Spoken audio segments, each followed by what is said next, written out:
Iya, oke. Baik, selamat pagi kepada all Tribuners. Tentunya kembali lagi bersama dengan kita di Tribun Medan.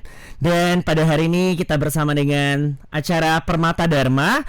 Tentunya pada pagi hari ini kita sangat luar biasa sekali karena tepatnya di depan saya, di hadapan kita semuanya telah hadir sosok seorang Bante yang begitu luar biasa. Tentunya juga Bante merupakan salah satu Bante yang benar-benar menjadi panutan orang, tepatnya di Medan ya, apalagi ya Bante ya, bahkan di Indonesia. Nah tentunya di dalam acara Permata Dharma kali ini, tentunya kami ingin mengucapkan terima kasih juga kepada sponsorship kita, yaitu dari Rumah Makan 51 Vegetarian. Nah luar biasa sekali all Tribuners. Oleh karena itu pada pagi hari ini, topik yang akan kita bawa dalam Permata Dharma kali ini adalah sukha duka seorang biku. Nah tentunya sebelum kita mengulas lebih mengenai topik pada pagi hari ini, mungkin kita akan mengenal lebih jauh terlebih dahulu bersama dengan Bante Dirapunyo. Ya tentunya selamat pagi Bante, Namo Buddhaya. Selamat pagi, Namo Buddhaya. Ya, tentunya begitu luar biasa ya Bante ya. Nah Bante, boleh dong kita mengenal Bante lebih jauh sedikit. Nah tentunya Bante, boleh nggak tahu kenapa sih seorang Bante Dirapunyo itu bisa kepikiran untuk menjadi seorang Bante?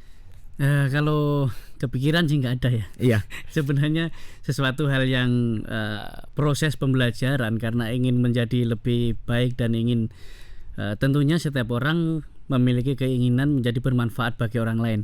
Ya sebenarnya bukan hanya keinginan jadi Bante, tetapi mungkin menjadi Bante bagi saya adalah salah satu cara menjadikan saya menjadi orang yang lebih bermanfaat daripada mungkin kalau saya nggak jadi Bante. Wah luar biasa, menjadi lebih bermanfaat ya Bante. Karena saya nggak yakin kalau saya nggak jadi Bante, apakah mungkin saya bisa bermanfaat bagi orang lain seperti mungkin yang selama ini sudah saya upayakan kan gitu. Iya, yang benar. jadi Bante aja belum tentu benar-benar bisa maksimal untuk bermanfaat bagi banyak orang. Apalagi kalau nggak jadi Bante. Nah Benar. mungkin itu salah satu upaya saya berlatih menjadi seorang Bante. Saya tidak tahu sampai kapan dan sebesar apa saya bisa memberi manfaat bagi sebagian orang yang mungkin memerlukan saya, yang mungkin saya temui selama ini.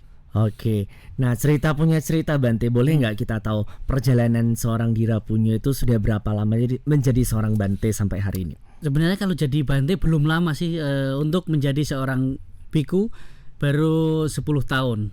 Nah, Oke. 10 tahun jadi seorang biku, sebelumnya 5 tahun jadi samanera. Oke, Nah, jadi kalau dihitung kurang lebih baru 15 tahun lah. oke. Nah perjalanan boleh nggak kita tahu Bante? Dulunya itu Bante menjadi samanera itu di mana Bante? Kalau pertama saya jadi samanera di Wihara Sakyamuni Buddha ITBC. Oke. Nah, itu ditabiskan oleh guru saya samanera, yaitu yang mulia Auda Panyo Mahatera, itu seorang Bante dari Thailand waktu itu. Dan kebetulan ada kunjungan dan pembinaan di Indonesia. Oke. Jadi saya ditabiskan di Wihara Sakyamuni Buddha ITBC Medan dan tinggal menetap dan belajar dengan Bante yang domisili di situ sampai kurang lebih 5 tahun. Kan karena waktu itu saya jadi samanera umur saya baru 15 tahun. 15 tahun, Jadi luar saya biasa. selesai pendidikan di sekolah menengah awal itu SMP waktu itu. Ya. Langsung berlatih menjadi samanera atau pabaja samanera. Karena untuk menjadi seorang Bante syarat utama adalah usia kita harus 20 tahun. 20 Maka setelah 20 tahun barulah di situ menjadi seorang Bante dan ke Thailand waktu itu. Wah. Nah, kurang lebih selama 3 tahun belajar di Thailand baru kembali ke Indonesia. Oke, nah tentunya sebelum Bante Dirapunyo menetapkan diri untuk menjadi seorang Bante, apakah ada larangan nggak dari keluarga tentunya? Kalau larangan nggak ada ya, karena saya sendiri dari mulai sekolah SMP Ya. itu saya sudah di luar kota. Oke. Nah, tidak lagi tinggal di rumah dengan orang tua, tetapi saya sudah pergi, istilahnya merantau lah. Ya.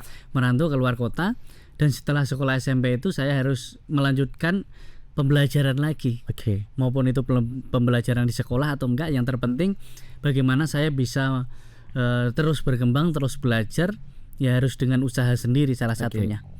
Gitu. Luar biasa. Nah Bante, selama perjalanan Bante dimulai dari Samanera, apakah ada tantangan nggak Bante yang Bante hadapi? Sudah pasti kalau tantangan dan rintangan itu selalu Iya. mengadang.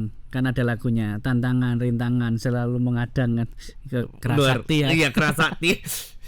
Jadi tidak mungkin proses jadi apapun, mau jadi Bante maupun jadi perumah tangga, kita tidak akan terlepas dari tantangan dan rintangan Iya. hidup. Nah, maka saya selalu ingat pesan mendiang Bante Jinadamu dalam hidup ini itu, kita mustahil terbang tanpa cuaca buruk, mustahil kita berlayar tanpa ombak dan gelombang, dan mustahil kita berjalan di jalanan tanpa tersandung batu atau kerikil. Iya. Jadi hidup ini tuh tidak terbebas dari tantangan dan rintangan. Nah, tapi saya memiliki satu pandangan atau filosofi bahwa hidup ini nggak ada masalah. Iya. Gitu loh. Nah, kalau kita anggap masalah berat, yang ada dalam hidup ini adalah tantangan dan rintangan. Luar Jadi biasa. tantangan dan rintangan dalam hidup ini tuh tidak bisa kita hilangkan. Maka kita harus menyadari bahwa itu bagian dari kehidupan. Seperti kita belajar Buddhis, bahwa Sang Buddha itu tidak bisa menolong kita, ataupun Sang Buddha tidak bisa menghilangkan semua penderitaan Iya. umat manusia.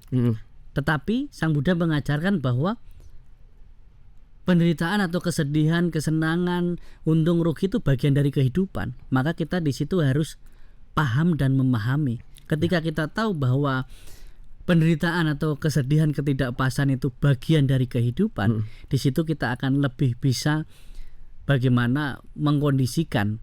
Tetapi hidup bukan penderitaan, Benar. tetapi penderitaan bagian dari kehidupan. Luar biasa. Nah, kalau kita anggap bahwa hidup adalah penderitaan, maka kita jadinya menderita terus gitu. Benar. Tetapi penderitaan, tantangan, rintangan itu bagian dari kehidupan kita. Iya. Maka kan ada beberapa kenyataan atau lokadama, ada kita menderita, ada kita bahagia, untung rugi, dihina, dicela, kepanasan, kedinginan dan lain sebagainya. Itu memang kenyataan di dalam hidup. Maka kalau ditanya apakah ada tantangan dan rintangan, itu sebenarnya bukan pertanyaan, tetapi itu salah satu pernyataan yang memang harus ada. Yang harus ada ya Bante ya. Ada. Jadi dalam perjuangan ini, kalau kita terasa nyaman-nyaman saja, jangan-jangan kita tidak melakukan apapun gitu. Benar. Setuju Bante. Iya kan? Iya. Kalau kita nyaman, aman, lurus terus, berarti kita nggak ada perubahan dong, nggak ada perkembangan dong. Benar. Kalau saya sering ibaratkan hidup ini seperti main game. Kalau kita mau naik level, berarti kita harus siap tantangan dan rintangan. Setuju Bante. Itu salah satunya. Ini benar-benar pandangan yang mungkin selama ini dianggap salah sama orang-orang yang Bante ya. Orang selalu menganggap bahwa hidup itu penuh dengan penderitaan ya Bante ya. Jadi menderita terus. Jadi itulah, kadangkala kalau kita belum benar-benar memahami, kalau kita menganggap bahwa hidup adalah penderitaan, Iya. maka kita jadinya menderita kan. Benar. Tapi penderitaan bagian dari hidup. Tapi suka duka dalam hidup ini, mungkin hal-hal yang masalah tantangan rintangan dalam hidup, Iya. bukan menjadikan kita benar-benar menderita, tetapi justru menjadi salah satu penyadaran kita bahwa kita harus melewati. Kalau seorang bodhisatwa Santidewa, beliau menyampaikan dalam hidup ini tidak ada masalah yang tidak bisa diselesaikan, bahkan melewati itu adalah cara menyelesaikan gitu. Luar biasa. Tapi kalau kita nggak memahami itu, kita sering terpuruk pada tantangan, Benar. pada rintangan, pada kegagalan-kegagalan kecil. Benar. Nah, itu yang sering terjadi dalam hidup kita kan. Iya. Jadi Bante, kira-kira ada tips nggak untuk para Tribuners, bagaimana sih mereka benar-benar menjalani hidup ini supaya maksudnya mereka menerima penderitaan dan mereka bisa menjalankan hal-hal tersebut. Jadi tidak selalu menganggap bahwa hidup itu penuh penderitaan Bante. Ya, pertama dan utama adalah bagaimana kita bisa bersyukur bahwa kelahiran menjadi manusia itu salah satu harta yang berharga bagi kita. Benar. Kita udah terlahir sebagai manusia itu saja, itu sebenarnya adalah salah satu keberhasilan kita sebagai makhluk hidup. Yes. Di antara makhluk-makhluk lain di sekitar kita. Iya. Yang orang kadangkala kita terlalu mungkin fokus pada surga yang akan datang, Benar. ataupun kita terlalu takut pada neraka yang akan datang. Yes. Tetapi yang tidak kita sadari adalah surga dan neraka di kehidupan kita saat ini itu bisa kita temui. Dan kita bisa menciptakan surga dan neraka bagi kehidupan kita sekarang di sini saat ini. Oke. Jangan-jangan yang selama ini kita dambakan surga nanti, Ya. jangan-jangan sekarang ini kita udah berada di surga loh. Udah merasakan juga ya Bante. Merasakan. Maka di alam manusia itu kita bisa bahagia, bisa menderita, tergantung dari pikiran kita. Benar. Maka pikiran ada pelopor, pembentuk, pencipta dari segala sesuatu yang ada dalam kehidupan kita. Ya. Salah satunya tipsnya adalah bagaimana kita menyadari bahwa ada hal-hal yang memang pasti dalam kehidupan kita. Misalnya ketika orang udah terlahir pasti dia akan mengalami usia tua, Ya. pasti akan mengalami penyakit, Benar. dan pasti akan mengalami kematian. Ya. Dan yang harus kita sadari dan sadar diri bahwa dalam hidup ini kita udah pasti yang namanya suka dan duka, dihina dan dicela, Benar. kita untung dan rugi. Yes. Nah itu mungkin dalam kondisi apapun itu, kedua hal yang negatif dan Ya. positif selalu ada dalam diri kita. Benar. Ketika itu benar-benar kita pahami, ada hal-hal yang mungkin tidak pas, tidak enak dalam hidup kita, Ya. kita akan lebih bisa menerima. Ketika kita bisa menerima kondisi itu dan kita menyadari bahwa oh ini bagian dari kehidupan saya, ini tidak akan terjadi kalau tidak ada penyebabnya dari diri saya sendiri. Benar. Ketika kita menerima itu, pasti penderitaan kita akan lebih mudah berlalu. Kesedihan kita akan lebih mudah berlalu. Misalnya, contoh kecil aja, ketika kita kehilangan sesuatu yang kita miliki, apapun itu. Ya. Nah, mungkin anak-anak sekarang kehilangan HP. Yes. Ketika kehilangan, udah tahu hilang. Yang namanya udah hilang kan nggak bisa kembali lagi. Benar Bante. Sesuatu yang kita udah tahu tidak bisa kita kembalikan, ngapain kita bersedih berlebihan? Benar. Saya punya satu kalimat yang sering saya renungkan adalah ketika kita kehilangan sesuatu, kenapa kita menderitanya berlebihan, bersedihnya berlebihan? Bukankah kita pernah bahagia ketika belum memiliki hal itu? Benar. Nah, misalnya sebelum saya nggak punya ini, Ya. pas saya punya, saya kan senang. Yes. Sebelum saya punya pun sebenarnya saya udah senang. Benar. Tapi pas saya punya senang, pas kehilangan saya bersedih. Ya. Dan saya yakin ini udah nggak bisa kembali. Yes. Ngapain kita terpuruk pada sesuatu yang tidak bisa kita ubah? Yang harus kita sadari adalah segala sesuatu yang berkondisi yang tetap akan mengalami perubahan. Benar. Ketika kita memahami itu, ketika udah hilang, ya sudah. Ya. Untuk apa menderita berlebihan, bersedih berlebihan ketika kehilangan sesuatu? Bukankah kita pernah bahagia Benar. ketika tidak memiliki sesuatu itu? Yes, benar. Setuju Bante. Menerima ya Bante ya. Menerima dan menyadari bahwa ya memang kondisinya sekarang memang sudah berubah kan. Ya, benar. Nah itu. Luar biasa. Nah, Bante, pada saat Bante pertama kali menjadi seorang Bante ataupun memilih menjadi jalan sebagai seorang biku, kenapa sih Bante bisa berpikiran untuk menjadi seorang biku, yaitu menjadi Bante di aliran Theravada, bukan menjadi seorang suhu ataupun gimana Bante? Ya itu merupakan satu hal yang apa ya, kebetulan sebenarnya. Justru saya sebagai umat Buddha sebelum jadi Bante, saya tidak terlalu mengenal aliran-aliran di dalam agama Buddha. Oke. Real Buddha Dhamma. Itu aja. Jadi setelah saya proses pembelajaran mau jadi Bante Theravada, Mahayana, Vajrayana, itu bukan menjadi masalah bagi saya. Karena praktek saya bukan Mahayana, bukan Theravada, bukan Tantrayana, tetapi keinginan praktek saya adalah menjadi bagaimana saya menjalankan ajaran Buddha. Benar. Real. Wow. Itu yang memang sebenarnya kita praktekkan. Benar. Itu yang sebenarnya yang diajarkan oleh Sang Buddha ya Bante ya. Ya, apakah Sang Buddha dulu bilang ada harus Theravada Mahayana? Benar, Enggak. benar. Itu kan berkembang jauh setelah bahkan Sang Buddha sudah nggak ada. Iya. Nah bahkan walaupun saya sekarang sebagai Bante Theravada, tetapi apakah ajaran Buddha itu bisa dipatoki dalam satu aliran dan lain sebagainya? Iya. Tidak. Bahkan yang Sang Buddha ajarkan itu adalah salah satu filosofi yang universal. Benar. Bahkan untuk semua makhluk. Yes, benar. Kalau kita hanya membatasi dengan aliran, itu justru kita menghina ajaran Buddha. Benar. Berarti kita mengkerdilkan dan benar. Ya kita memilah dan memilih dong. Benar. Nah di situ real kita ke ajaran Buddha. Dah. Titik. Yang membedakan aliran dan lain sebagainya kan bukan ajarannya sesungguhnya, Benar, tetapi benar, Bante. tradisi kebudayaan. Benar. Kalau berbicara tentang aliran seperti itu, saya ingat salah satu lagu Buddhis, itu karya Bante Sadanyano. Itu sejak dulu, sekarang dan juga nanti tetap sama inti ajaran Buddha. Walau beda cara dan juga bahasa. Ya. Namun satu, tujuan ke nibbana. Berusaha tak berbuat kejahatan, berusaha melakukan kebajikan, mensucikan hati dan pikiran. Itulah jalan menuju nibbana. Benar. Itu adalah salah satu lirik lagu yang pertama saya pas mungkin waktu itu sekolah minggu ya. Ya. Dan itu ketika sampai sekarang masih relevan, dan ketika melihat mungkin perbedaan dan lain sebagainya di dalam Buddhis, justru saya melihat itu.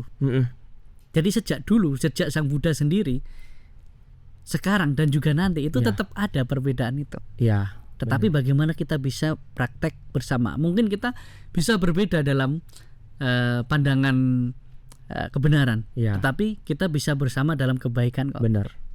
Tetap intinya adalah satu adalah menuju ke nibbana, yaitu bersama dengan Sang Buddha ya, sesuai dengan ajaran Sang Buddha. Ya, jadi intinya di sini adalah bagaimana kita mencapai kebahagiaan. Benar. Mencapai kebahagiaan adalah jalannya adalah jalan yang diajarkan oleh Sang Buddha.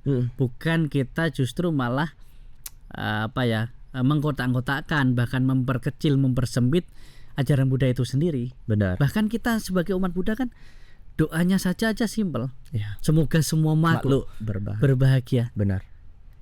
Kalau kita belajar agama Buddha, kita belajar tentang cinta, untuk apa kita memandang yang lain dengan kebencian? Benar. Katanya agama cinta kasih. Ya. Itu hal yang paling sederhana aja. Ya, benar. Nah, sebenarnya itu. Jadi intinya saya tidak tahu karena saya tidak memilih, tetapi saya menemukan yang waktu itu memang saya kebetulan di situ, dan ketika saya pelajari ya sudah saya jalani. Itu. Jadi kalau istilahnya makan, seorang biku kan nggak pilih-pilih makanan mana, tetapi mana yang dikasih itu yang saya terima. Benar. Berarti selama waktu proses pembelajaran saya di Theravada, berarti saya memang udah dikasih makanan itu. Ya, benar. Terima makanan itu. Ya. Apakah makanan yang lain salah? Enggak. Ya, luar biasa. Nah, Bante, setelah menjadi seorang biku ataupun Bante, apa sih hal yang berbeda dari orang-orang awam biasanya, Bante? Yang berbeda sebenarnya kita umat Buddha, saya sama kamu, sebenarnya kita kan sama-sama umat Buddha. Benar. Yang membedakan kita adalah cara hidup saja. Prakteknya sama.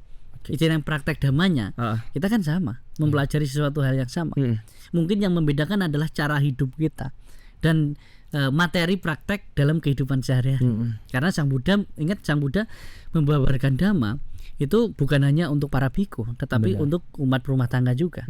Jadi ada dhamma yang untuk para bante, dhamma yang untuk perumah tangga. Yang membedakan berarti di situ cara praktek. Tetapi kita sama untuk mencapai pembebasan dan aturan-aturan, yaitu cara hidup itu. Yang membedakan adalah cara hidup, dan ada beberapa hal yang mungkin tidak bisa kita lakukan secara maksimal, dan ada hal-hal yang lain yang justru malah kita bisa lakukan dengan lebih maksimal. Misalnya apa yang lebih maksimal? Ya praktek dhamma. Ya bagaimana kita menjadi manusia yang bermanfaat bagi manusia lainnya, bukan menjadi manusia yang memanfaatkan manusia lainnya. Benar. Nah itu mungkin kalau menjadi umat berumah tangga, tantangan dan rintangan untuk bermanfaat bagi orang lain ataupun kehidupan praktek dhamma yang lebih fokus, mungkin tantangan dan rintangannya lebih berat. Berbeda dengan para bante, mungkin lebih tantangan dan rintangan untuk praktek dhamma mungkin punya waktu dan kapasitas yang lebih besar. Tetapi keterbatasannya kan mungkin untuk jangkauan di kehidupan sehari-hari kan terbatas. Kalau umat perumah tangga lebih bebas. Nah, mungkin nggak jauh beda, yang membedakan hanya aturan kita, aturannya aja, aturan ya, kehidupan. Nah, itu ya sebenarnya nggak jauh beda dengan mungkin kalau di Indonesia mungkin orang pegawai negeri dengan pejabat, dengan petani dan lain sebagainya. Yang membedakan adalah cara hidupnya dan aturannya kan. Benar. Tujuannya sama. Tujuannya tetap sama. Itu. Nah, selama perjalanan menjadi seorang Bante, apa sih yang dirasakan Bante? Pasti suka duka dong. Suka duka, ya. Itu udah pasti. Benar, pasti. Yang dirasakan ya suka duka. Semua orang merasakan itu. Benar. Nggak ada hal lain yang lebih berbeda yang dirasakan, yang pasti sama. Bahagia sedih itu pasti Iya. ada. Itu udah wajar kita sebagai manusia kan. Ya benar Bante. Boleh tahu nggak suka yang dirasakan oleh seorang Bante itu seperti apa?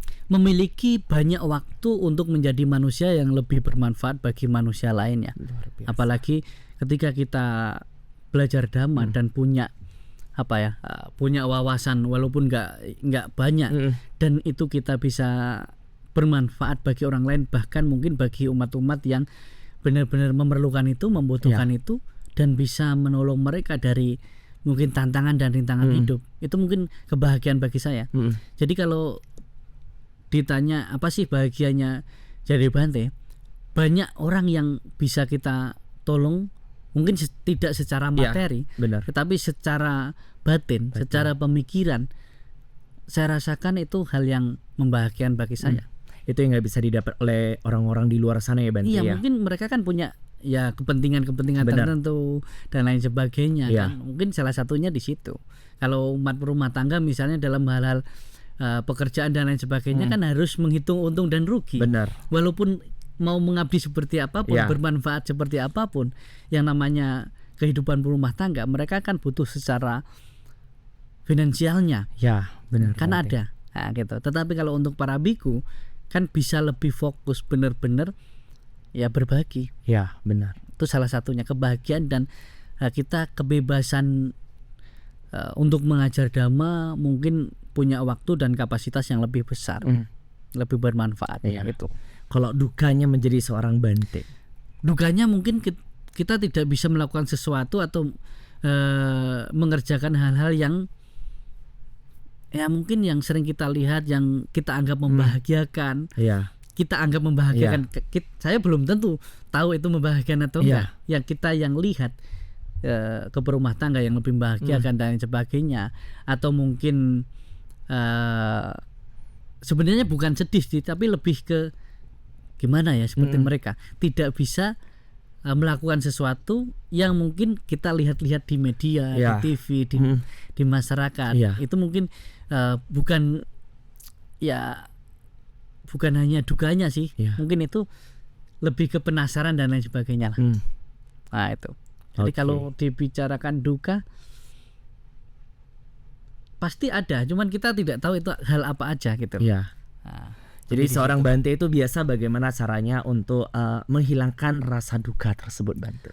Menyadari tadi bahwa suka duka dalam hidup ini memang real terjadi dan bagian dari kehidupan. Ya kalau kita misalnya bersedih pas jadi biku dan lain sebagainya, tanya aja kepada diri sendiri, siapa yang suruh kamu jadi biku gitu. Iya. Kan diri sendiri. Benar. Ya kalau memang diri sendiri, ya lakukan, lewati, ya benar-benar melewati segala tantangan dan rintangan itu. Nah, kalau kita belum benar-benar siap, kalau kita belum benar-benar mungkin bisa memahami kenyataan-kenyataan itu, ya kita harus mempelajari kembali. Itulah salah satu pelatihan diri. Maka untuk menjadi seorang Bante, apalagi kita harus banyak, misalnya untuk menjadi Bante di Indonesia, kita kan bisa dikatakan banyak tuntutan dan banyak hal-hal yang harus kita kerjakan, kita lakukan karena sangat terbatas. Maka kita harus benar-benar menempah diri terus, melatih diri, upgrade pengetahuan terus, dan bisa menyesuaikan situasi kondisi, bisa menyesuaikan perkembangan zaman. Kalau nggak bisa, saya pastikan bahwa kita terpenjara pada ya itu aja.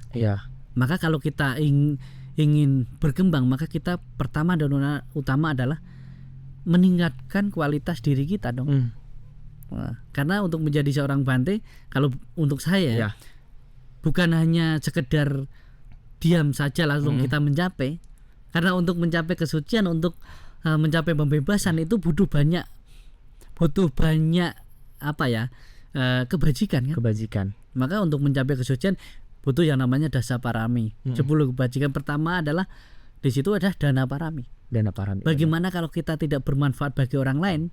Padahal itu salah satu cara kita sebagai seorang Bante, cara saya sebagai seorang Bante berbuat baik. Berdana materi nggak bisa. Ya, dana yang paling bisa kita lakukan adalah dana dhamma. Itu salah satunya. Nah, ya untuk mengatasi mungkin kesedihan dan lain sebagainya, Ya kalau kita ya meditasi, Ya. ya cari pembelajaran bagaimana memahami duka itu, sebab duka, lenyapnya duka dan jalan melenyapkan duka. Cara-caranya udah diajarkan oleh Sang Buddha, yaitu adalah 4 kebenaran Arya. Kita memahami bahwa ada memang duka itu. Iya. Kedua ada sebabnya. Iya. Kenapa saya menderita? Kenapa saya nggak bahagia? Nah, cari tahu dong. Kalau memang sudah tahu, ya jangan ulangi sebabnya. Benar. Dan kita yakin kita sendiri bisa menyelesaikan itu. Iya. Dan kemudian itu ada jalannya, yaitu 8 jalan utama. 8 jalan utama. Nah, itu yang dilatih. Nah, itu pun belum benar-benar bisa sempurna kan. Kalau bisa sempurna udah jadi orang suci, Orang arahat. suci, arahat ya Bante. Padahal saya kan hashtagnya bukan orang suci, bukan orang suci. Nah, itu salah satunya. Oke, nah selama Bante Dirapunyo menjadi seorang Bante, pernah nggak atau sering nggak mendapat cemoohan dari orang-orang, apalagi dengan sosok Bante yang kita mengetahui kehidupan Bante yang benar-benar menginspirasi umat-umat manusia ya Bante ya? Ya tentunya sekarang apalagi di media ya. Iya, benar. Karena saya sendiri juga belakangan ini istilahnya terlibat di mungkin konten kreator dan sebagainya. Bagaimana cara kita sekarang menyampaikan kebaikan-kebaikan, ajaran-ajaran kebenaran itu di media sosial dan lain sebagainya. Pasti pro dan kontra ada. Nah, netizen dan lain sebagainya, dicemooh dan lain sebagainya, itu udah hal yang wajar. Ya saya renungkan aja, Sang Buddha aja masih dihina, dicela, Benar. bahkan difitnah. Benar. Itu sekelas Buddha. Ya. Terus saya siapa gitu. Benar. Jadi tadi dipuji, dicela itu bagian dari kehidupan. Kalau kita nggak mau dicela, hanya mau dipuji aja, nggak mungkin. Dan kalau kita nggak mau, ya nggak usah hidup. Setuju Bante. Benar aja, sekelas Sang Buddha itu aja dihina, dicela. Benar. Padahal udah jelas-jelas Buddha. Iya. Yang saya jelas-jelas belum Buddha. Iya. Harus menyadari Menuju Buddha mungkin ya Bante. ya menuju walaupun jalannya kita nggak tahu. Iya, kan? benar. Dan kita harus tahu diri dan sadar diri. Maka ketika kita tahu diri dan sadar diri bahwa pujian celaan itu bagian dari kehidupan, kita bisa menerima keduanya. Benar. Kalau memang celah-celaan itu adalah sesuatu kesalahan yang memang kita lakukan, itu kan salah satu cara kita memperbaiki diri. Yes, benar. Dan kalau itu tidak kita lakukan, ya jalani aja gitu. Iya. Yang terpenting di sini salah satu hal yang sering saya katakan adalah ketika orang mencela, memfitnah kita atas dasar dia membenci kita, maka jangan klarifikasi. Karena itu akan menghabiskan tenaga kita aja. Ya, jalani yang baik dan benar. Kalau saya punya prinsip, lebih baik saya dibenci tetapi tetap melakukan yang baik dan benar daripada saya berusaha menjadi munafik hanya supaya disukai orang. Benar.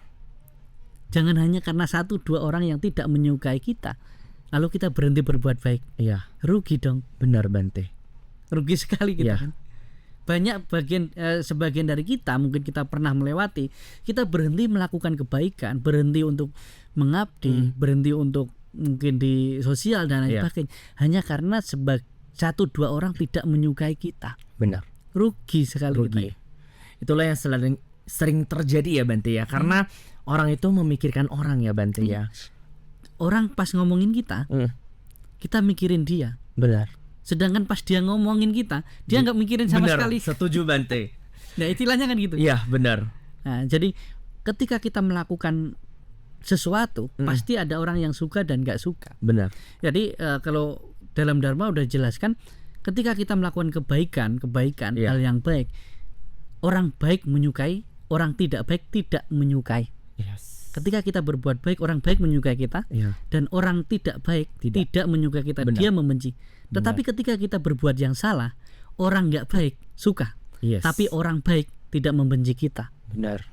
Dia bukan membenci, orangnya, tetapi dia bukan tidak menyukai juga, tapi tidak setuju dengan kesalahannya. Perbedaan di situ. Berarti ketika kita melakukan hal-hal yang baik dan benar, dan ada orang yang tidak suka, bisa kita simpulkan sendiri. Benar. Luar biasa. Nah, lebih di situ sih. Iya. Kita kan harus benar-benar jadi belajar Dhamma itu jadikanlah solusi tantangan dan rintangan jalan hidup, bukan hanya jadikan itu satu pengetahuan atau kecerdasan aja kan. Iya. Nah, lebih di situ sebenarnya. Itu yang benar-benar harus umat-umat ketahui ya Bante ya, bahwa kita belajar dharma itu benar-benar untuk diri kita sendiri. Iya, jadi bukan hanya umat Buddha, siapapun kita Ya. kita sebagai umat manusia terutama yang beragama, yang Ya. belajar agama. Jadi jadikanlah yang ajaran agama yang kita pelajari itu menjadi jalan hidup kita, Benar. solusi kehidupan kita. Iya, Bukan untuk orang lain. benar. Karena Sang Buddha menyampaikan juga dalam hidup ini lihatlah apa yang sudah dan belum engkau lakukan, Oke. bukan melihat apa yang sudah dan belum dilakukan orang lain. Lebih ke situ sebenarnya. Ya, luar biasa. Ini benar-benar adalah masukan dan juga sebuah pembelajaran bagi kita semua umat manusia ya. Yang mungkin selama ini kita salah kaprah mungkin. Kita banyak mungkin umat manusia yang selalu menganggap bahwa saya belajar dharma itu bukan untuk diri saya sendiri, tapi untuk memikirkan. Iya, memang bermanfaat bagi orang lain. Ya. Tetapi apapun yang kita lakukan sebenarnya itu adalah kembali kepada diri kita. Benar. Untuk praktek dhamma melibatkan orang lain. Yes. Tetapi bagaimana hukum sebab akibat semua kan kepada diri kita sendiri. Benar. Nah, lebih ke situ sebenarnya. Iya. Nah, Bante, tentunya apa sih tantangan terberat seorang Bante dalam mempertahankan status kebikuannya? Tantangan terberat adalah dari dalam diri sendiri sih. Jadi untuk menjadi seorang Bante, tantangan terberat itu dari dalam diri sendiri. Apalagi ketika kita tidak bisa menjadi diri sendiri, tidak bisa mempertahankan tujuan awal kita menjadi Bante itu seperti apa. Pertama dan utama adalah bagaimana kita bisa menjadi seorang biku yang diri sendiri, bukan terpenjara oleh mungkin aturan-aturan yang di luar kebikuan. Kita kadang-kala kan yang memberatkan seseorang itu bukan aturan yang seharusnya dijalankan, tetapi aturan-aturan yang sifatnya konvensional. Benar. Tetapi tekanan-tekanan dari luar diri kita. Maka salah satu cara bahagia adalah bagaimana kita menjadi manusia merdeka dengan aturan yang seharusnya kita jalankan, bukan dengan kita memikirkan orang lain tadi. Kita sering menderita, kita sering nggak pada tujuan kita kan karena kita nggak enak sama orang lain. Benar. Terus kita terlalu mengiyakan semua yang di luar diri kita. Kita kehilangan motivasi kita sendiri. Kita menghilangkan mungkin cita-cita kita sendiri dan lain sebagainya hanya karena mungkin terlalu mengiyakan yang di luar diri kita. Jadi salah satu tantangan terberat adalah dalam diri kita, cara berpikir kita. Nah, ketika kita melihat segala sesuatu bukan sebagai hal yang benar, maka di situ berat gitu. Pada saat seorang Bante berada di titik tersebut, apa yang harus dilakukan Bante? Bertanya kepada diri sendiri, apa tujuan awal kamu bisa menjalani hal ini, dan apa yang bisa membuatmu bahagia, dan itu hal yang baik dan benar, lakukan itu. Jadi setiap orang punya cara bahagia tersendiri. Setiap orang punya cara mempertahankan diri dalam kehidupan ini. Maka kita harus bahagia dengan cara kita yang terpenting baik dan benar. Jangan takut melangkah. Yang terpenting langkah kita itu tidak menakutkan orang lain. Jadi hidup ini adalah tentang perjalanan. Cepat nggak harus berlari. Apalagi kita lari dari kenyataan. Kenyataan itu nggak bisa dilari ya. Nggak bisa. Ya hadapi. Hadapi, jalani, lewati. Nah itu. Ketika kita benar-benar bisa menjalankan itu, bukan masalah tantangan berat atau ringan jadi Bante, tetapi itu cara hidup yang seumur hidup. Tantangan dan rintangan itu selalu ada gitu. Dan kita nggak bisa benar-benar menghilangkan tantangan dan rintangan itu. Luar biasa. Tapi setiap orang berbeda-beda ya. Setiap orang berbeda-beda. Kalau saya, bagaimana saya harus jadi diri saya sendiri, bagaimana saya bisa mengisi waktu-waktu saya dengan bermanfaat bagi orang lain. Karena bagi saya ketika melihat banyak orang bahagia karena yang saya lakukan, disitulah kebahagiaan saya, dan disitulah saya cara bertahan untuk menjadi apapun. Intinya berarti Bante akan lebih bahagia jika kita melihat orang lain bahagia daripada saya bahagia di atas penderitaan orang lain ya Bante ya. Itu malah bahaya kan, jadi Iya, benar. sama tadi kita sebagai manusia itu harus bermanfaat bagi manusia lainnya, Benar. bukan memanfaatkan manusia lainnya Benar. untuk kita bertahan hidup. Benar. Nah, hidup sebagai manusia harus bermanfaat bagi manusia lainnya, Ya. bukan memanfaatkan manusia lainnya untuk kita bertahan hidup. Benar. Nah, lebih di situ. Yes, luar biasa. Nah Bante, di dalam perjalanan seorang biku ataupun Bante, apabila mereka mendapatkan tantangan seperti itu, apakah memungkinkan untuk seorang Bante ataupun biku itu lepas jubah nggak Bante? Nah, minum dulu ya. Iya, silakan Bante. Sangat memungkinkan. Ya kalau karena untuk menjadi Bante, untuk menjadi biku itu tidak harga mati. Iya. Syukur-syukur kalau sampai mati kan. Iya. Nah, jadi untuk menjadi Bante, menjadi biku adalah salah satu latihan yang bisa menjadi pilihan umat Buddha. Iya. Bahkan mungkin bahkan di beberapa negara Buddhis, kalau yang cowok terkhusus itu ada kewajiban untuk menjadi seorang Bante, walaupun mungkin dalam jangka waktu yang singkat, agar mengetahui bagaimana istilahnya tata krama, tata susila dan aturan-aturan di dalam kehidupan seorang Bante, agar ketika kembali ke kehidupan rumah tangga yang menjalankan aturan yang lebih sedikit, seharusnya lebih bisa. Benar. Nah itu, jadi untuk menjadi seorang Bante itu ya, maka saya bilang tadi, bahkan saya pas mau jadi Bante aja itu tidak ada benar-benar niat yang besar, tidak ada rencana, tiba-tiba saja. Tiba-tiba. Maka saya nggak tahu sampai kapan jadi Bante. Yang terpenting selama saya masih bisa mempertahankan saya jadi Bante, saya akan terus berusaha diri saya bermanfaat bagi orang lain yang benar-benar membutuhkan saya. Iya. Bukan hanya sekedar memanfaatkan ya, Iya. tetapi yang benar-benar butuh. Nah, lebih di situ. Jadi sangat memungkinkan, tetapi kadangkala untuk menjadi seorang Bante dan kembali menjadi orang biasa itu kan bukan hanya tentang tantangan dan rintangan dalam diri, tapi mungkin karena orang tua, karena keluarga dan lain hal sebagainya yang sangat mempengaruhi, yang bahkan mengharuskan untuk menjadi orang biasa. Jadi sebenarnya untuk praktek dhamma dan berlatih untuk menjadi umat Buddha, maupun itu jadi Bante ataupun jadi orang biasa, sebenarnya memiliki kapasitas pencapaian yang sama. Bahkan perumah tangga kan ada di permohonan Tisarana Pancasila akhir, ketika umat-umat itu memohon sila, terakhir Sang Buddha para Bante menutup dengan silena sukati nganti, silena buka sampada, silena nibuti nganti, tasma silang wisodai. Dengan berarti menjalankan sila perumah tangga itu bila dipraktekkan dengan sungguh-sungguh, dengan sempurna, maka bisa terlahir dalam bahagia, bahkan mencapai pembebasan. Sama perumah tangga, kalau benar-benar menjalankan praktek dhamma sungguh-sungguh, bisa juga mencapai kesucian. Belum tentu para Bante seperti saya mencapai kesucian. Jangan-jangan kita di sini sama, tapi nanti mencapainya kamu duluan. Kan kita nggak tahu. Cara prakteknya kan berbeda. Dan kehidupan kita sebelumnya, kita kan nggak tahu juga. Benar. Dan setiap makhluk hidup, kalau di Buddhis diajarkan, kita memiliki kapasitas untuk mencapai kebudayaan semua. Prosesnya aja yang berbeda. Nah, itu salah satunya biasa.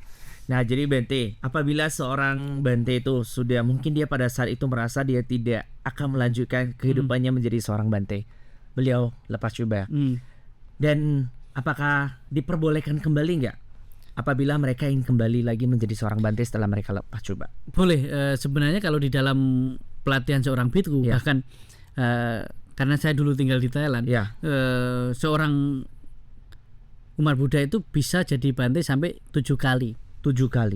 Tapi jarang sekali kan sampai 7 kali. Bisa 2-3 kali aja, usianya kan udah tua. Benar. Jadi boleh. Yang terpenting adalah izin. Misalnya setelah jadi Bante kemudian lepas jubah, misalnya berkeluarga, ya izin dari keluarganya semua kalau mau jadi Bante lagi. Atau belum berkeluarga mau jadi Bante lagi, ya boleh-boleh saja. Kenapa tidak? Itu kan sesuatu hal latihan yang memang menghasilkan manfaat yang berharga untuk seseorang itu. Iya. Boleh-boleh saja. Nah, mau tertarik silahkan. Silakan ya Bante ya. Tapi saya harus benar-benar belajar dulu Bante. Enggak, justru ketika kita menjadi Bante disitulah belajar. Oke. Belum tentu loh. Jadi saya sendiri pas jadi Samanera sebelumnya itu saya nggak benar-benar nggak tahu, bahkan Buddhis aja saya sangat belum mengerti waktu itu. Maka disitulah kesempatan saya banyak waktu untuk belajar. Ya. Nah, jadi belajar itu bukan kok kita mempersiapkan jauh-jauh baru kita itu enggak, justru saat disitulah kesempatan kita untuk belajar dan banyak mengenal hal itu loh. Nggak harus nunggu kan. Kalau nunggu nantilah Nah, bakal datang ya Bante ya. Nunggu sampai kapan gitu ya Bante. Alasan itu memang banyak sih. Alasan banyak ya. Tapi bagaimana sih cara kita meyakinkan diri apabila kita ingin memiliki jalan yang lebih baik Bante? Pertama dan utama adalah bagaimana kita memperbaiki motivasi kita hidup sebagai manusia itu apa? Untuk apa? Apa yang harusnya saya kembangkan, apa yang harusnya saya tinggalkan. Jadi saya punya satu quote yang sering saya sampaikan. Seni menjadi bijaksana adalah tahu mana yang harus kita tinggalkan dan mana yang harus kita perjuangkan. Itu ingat, seni menjadi bijaksana adalah tahu mana yang harus kita tinggalkan dan mana yang harus kita perjuangkan. Ketika kita tahu mana yang harus kita perjuangkan, pasti kita memilih hal yang cocok dan sesuai dengan fashion dan cara-cara kita. Benar. Wah. Dan kita harus berani meninggalkan sesuatu yang seharusnya kita tinggalkan. Benar. Jangan terpuruk pada masa lalu, pada kenangan dan lain sebagainya yang justru menghambat langkah kita. Masa lalu ya sudah berlalu, yang akan datang belum terjadi. Fokus pada saat ini, benar-benar lakukan hal yang terbaik mungkin, sebaik mungkin, supaya kita bisa menjadi manusia yang lebih bermanfaat, terutama bagi diri kita sendiri dan orang-orang di sekitar kita. Luar biasa. Intinya kalau pesan terakhir Sang Buddha sebelum Mahaparinibbana, Wayadhamata Sangkara apa Mandena Sampadeta, segala sesuatu yang tersusun, terkondisi dalam kehidupan kita itu tidak kekal. Maka kita harus berjuang dengan sungguh-sungguh. Saya yakin bahwa kita semua tahu kemana kita harus melangkah. Benar. Dan kita tahu mana saja yang harus kita tinggalkan. Maka saya menjadi seorang Bante, saya harus tahu mana yang harus semakin berkurang dalam hidup saya dan harus saya tinggalkan. Jadi kalau dalam kehidupan ini belajar Dhamma bukan tanya apa yang kamu dapatkan, tapi apa yang sudah hilang dari dirimu, kebencian kita, keserakan kita, dan kebodohan batin kita. Itu. Jadi mungkin penutup dari saya mungkin kalau kita belajar Dhamma, lihatlah apa sih yang sudah hilang. Apa sih yang sudah hilang dari diri saya? Dari diri saya. Hal-hal buruk pastinya. Wah. Dalam ini ya Bante. Lebih ya? Di situ. Boleh kasih tips nggak Bante cara menghilangkan tersebut Bante? Ya, cara menghilangkan hal-hal yang buruk dalam diri kita adalah praktek Dhamma itu sendiri. Jadi udah sebanyak itu, udah sebesar itu, udah seluas itu yang Anda pelajari, tentunya banyak hal yang bisa kita praktekkan. Nah, maka satu syair bila kita praktekkan, maka akan mendapatkan manfaat yang berharga. Lebih bagus satu syair Dhamma tetapi dipraktekkan dengan baik dan benar, maka akan membawa kebahagiaan dan manfaat bagi kita, daripada beribu-ribu bait syair tetapi hanya sekedar pengetahuan tidak kita praktekkan, ya kita tidak dapat manfaatnya apa-apa. Seperti halnya seperti sendok saat kita makan, hanya menjadi lewat saja. Maka jangan salahkan kamu tidak bahagia, kamu tidak sukses ketika belajar Dhamma kalau kamu tidak mempraktekkan sendiri secara langsung. Mungkin luar biasa sekali. Wah, benar-benar membuka pikiran kita ya Bante ya. Ini dia kita ketahui adalah suka dukanya seorang Bante dari awal sampai dengan sekarang yang masih tetap menjadi seorang Bante. Semoga. Sadu. Nah tentunya luar biasa sekali. Mungkin bagi umat manusia yang ingin mengikuti jejak Bante di Rapunyo boleh silahkan ya. Ya mungkin nanti akan dikasih tips-tips dan juga quotes-quotesnya untuk bisa mengikuti jalan Bante di Rapunyo ya. Luar biasa sekali. Tentunya saya juga benar-benar kagum banget dengan Terima Bante di kasih. Rapunyo. Ya, kita sama-sama belajar. Kita harus sama-sama menginspirasi bagi orang lain. Benar.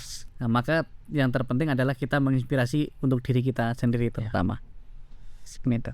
Setelah ini kita akan sering untuk belajar lebih lagi dengan Bante Dirapunyo.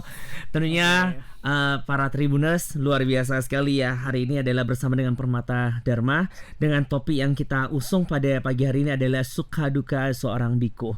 Nah, tentunya juga kami mengucapkan terima kasih kepada pihak sponsorship kita yaitu dari Rumah Makan 51 Vegetarian. Ya. Terima kasih. Terima kasih juga, lain kali jangan hanya gambar tapi ada makanannya di Iya, sini. siap Bante. Luar biasa. Aman Bante, nanti akan kita siapkan untuk berikutnya ya Bante ya. Tentunya pada pagi hari ini saya mewakili dari Permata Dharma dan juga Tribun Medan mengucapkan anumodana Terima Bante. kasih. Terima kasih juga. Kiranya agar Bante sehat selalu Sadu. dan diberikan umur yang panjang Bante, dan tentunya selalu akan menginspirasi kita semuanya. Semoga. Dan begitu juga buat all Tribuners, semoga Anda semua tetap diberikan kesehatan dan juga umur yang panjang dan menjadi lebih bijaksana setelah mengikuti podcast pada pagi hari ini bersama dengan Bante Dirapunyo, yang kita sudah mendapatkan insight yang lebih baik lagi untuk menjadi lebih baik ya, bahwa hidup itu memang penderitaan itu memang ada di dalam hidup yang harus kita jalani ya Bante. Tapi ya. bukan hidup adalah bukan penderitaan. Benar. Tapi penderitaan itu memang adalah bagian dari kehidupan yang harus kita jalani, kita hadapi dan kita selesaikan ya Bante ya. Luar biasa sekali. Tentunya saya sekali lagi mengucapkan terima kasih kepada all Tribuners. Namo Sang Hyang Adi Budaya, Namo Buddhaya. Namo.